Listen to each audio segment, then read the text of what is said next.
ចាំនាងខ្ញុំសូមជម្រាបសួរបងប្អូនក្នុងបណ្ដាញសង្គមទាំងអស់ជាទីរាប់អានថ្ងៃនេះនាងខ្ញុំសូមសូត្រជូនកំណាព្យបណ្ដាំក្រុមងុយជូនបងប្អូនស្ដាប់ចាស់ដែលមានអត្ថន័យខ្លឹមសារដើមទាំងស្រុងដូចតទៅនិញបត់ព្រំប្រាញ់ប្រែប្រាយ5ខ្មែរទាំងប្រុងស្រីឲ្យព្រឹកប្រុងស្មារតីគួគំបីឲ្យអ៊ុងសាកុំខ្ជិលកុំល្ងងពេកខំរៀនលេងរៀនអង្ខារារៀនគ្រប់សពធម៌អាប្រាជ្ញាផ្សំ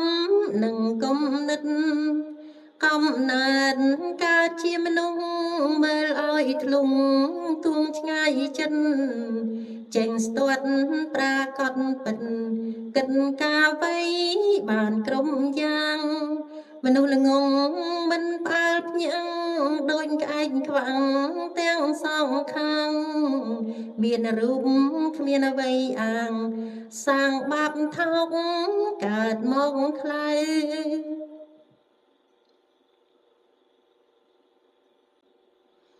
វគ្គបន្តនាងខ្ញុំនឹងសូត្រជូនបងប្អូនស្ដាប់នៅវីដេអូក្រោយទៀត